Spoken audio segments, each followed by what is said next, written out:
Cet homme de 80 ans courait plus vite que Usain Bolt. Il se mit à courir à toute vitesse, attrapa la fille et son corps commença à s'enflammer. Après une explosion, les deux se réduisirent en cendres.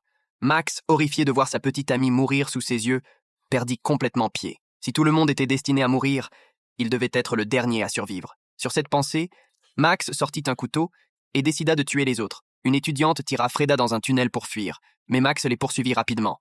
Il leva son couteau et s'apprêtait à les attaquer. Heureusement, l'étudiante réussit à le sauver à la dernière seconde. Fou de rage, Max plaqua l'étudiante contre le mur, l'immobilisant. Mais soudain, un vent étrange souffla.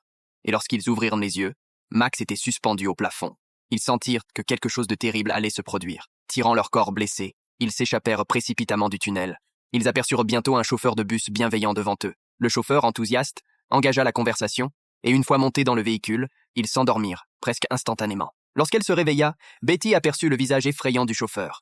Ils se battirent de toute leur force pour sortir de la voiture et s'enfuirent à toute vitesse. Sans s'en rendre compte, ils arrivèrent devant une mystérieuse petite maison. À côté de la maison, une porte brillante scintillait. En voyant cela, ils crurent apercevoir l'aube de l'espoir. Juste au moment où Betty allait entrer, le chauffeur détestable se précipita devant elle. À l'instant suivant, Betty et Freda se retrouvèrent à se battre avec le chauffeur. Freda profita de l'occasion pour enrouler un bâton autour de son cou.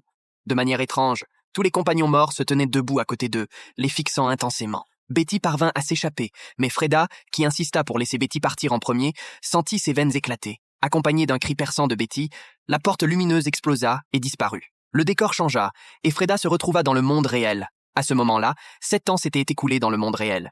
L'histoire de Freda était enfin terminée. Bien que cela paraisse comme une histoire inventée, le journaliste Darcy était très curieux de savoir pourquoi Freda avait pu entrer dans ce monde parallèle. Ainsi, ils consultèrent leur téléphone et, effectivement, dans l'itinéraire de cette année-là, ils découvrirent une étrange coïncidence. Avant d'atteindre la station Kisaragi, Freda avait accidentellement raté 2 arrêts.